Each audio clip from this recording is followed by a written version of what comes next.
बुलेटिनच्या सुरुवातीला एक मोठी बातमी आहे। उपमुख्यमंत्री एकनाथ शिंदे हे सध्या भाकरी फिरवण्याच्या तयारीमध्ये असल्याची माहिती विश्वसनीय सूत्रांनी एबीपी माझाला दिली आहे। जे काम करतील तेच पदावरती राहतील आणि जे पदावरती असून काम करणार नाहीत त्यांना डच्चू दिला जाईल असा इशारा देखील एकनाथ शिंदेंनी दिलाय। पुण्यामध्ये शिवसेनेची पूर्ण कार्यकारिणीच बरखास्त केली गेली आणि यामधून राज्यामधील इतर पदाधिकाऱ्यांना थेट संदेशच देण्यात आलाय। एकनाथ शिंदे यांनी शिवसेना संपर्क प्रमुख आणि जिल्हा प्रमुखांना पक्ष विस्ताराचे आदेश दिले। आता निवडणूक नसल्यामुळे एकनाथ शिंदेंचं संपूर्ण लक्ष हे पक्ष संघटनेच्या वाढीकडे आहे। सर्व पदाधिकाऱ्यांच्या तसंच आमदार खासदार मंत्र्यांच्या कामाचा आढावा स्वतः एकनाथ शिंदे घेणार असल्याची माहिती देखील सूत्रांनी दिली आहे। महाराष्ट्रामधील सर्व 43,000 गावांमध्ये शिवसेनेचं अस्तित्व दिसायला हवं असे आदेशही एकनाथ शिंदेंनी दिले आहेत। जे पक्षाचं काम करतील तेच पक्षामध्ये मोठ्या पदांवरती जातील असे संकेतही शिंदेंनी दिल्याची माहिती सूत्रांकडून येते आहे।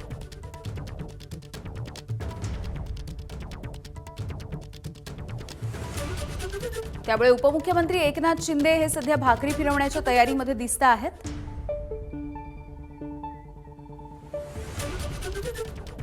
आणि याविषयी बोलूयात, आमचे प्रतिनिधी अक्षय भाटकर आपल्या सोबत आहेत। अक्षय, पक्षामध्ये जे काम करणार आहेत त्यांनाच पद मिळणार आहेत, जे काम करणार नाहीत त्यांना कदाचित पायउतार देखील व्हावं लागेल। काय नेमकं घडलेलं आहे, काय ठरतंय या पक्षाच्या बैठकीमध्ये? यामिनी, आज सकाळीच आपण या संदर्भातली बातमी दिली होती की एकनाथ शिंदेंनी थेट आदेश आणि संकेत दिलेले आहेत की पद असेल आणि काम नसेल तर पदावरून पाय उतार व्हावं लागेल। त्यानंतर आज एकनाथ शिंदेंनी ऑनलाईन पद्धतीने संपर्क प्रमुखांची एक बैठक घेतली। काही दिवसांपूर्वीच या संपर्क प्रमुखांची नियुक्ती करण्यात आलेली होती।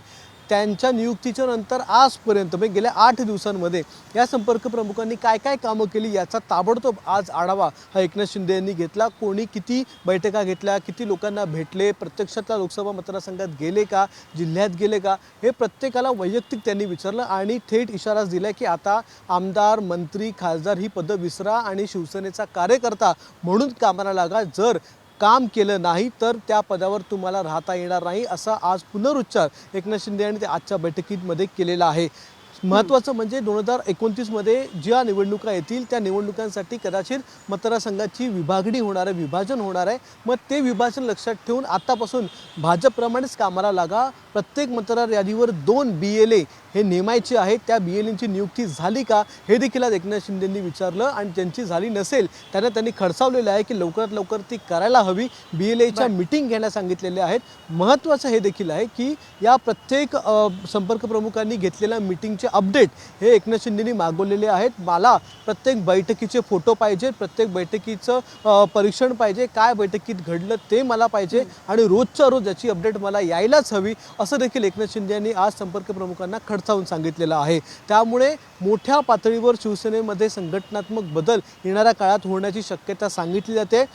प्रत्येक पदाधिकाऱ्यावर प्रत्येक नियुक्तींवर आता वॉच ठेवलं जाणार आहे। स्वतः एकनाथ शिंदे यामध्ये लक्ष घालत आहेत आणि ते लक्ष घालून जे काम करत नाहीत त्यांना बाजूला करून जे काम करतायत त्यांना पदावर आणण्याची तयारी ही सुरू करण्यात आलेली आहे। आजच्या संपर्क प्रमुखांच्या बैठकीत हेच झालेलं आहे। हीच इनसाइड स्टोरी आपल्यापर्यंत पोहोचलेली आहे। अक्षय, धन्यवाद या सगळ्या सविस्तर माहितीसाठी।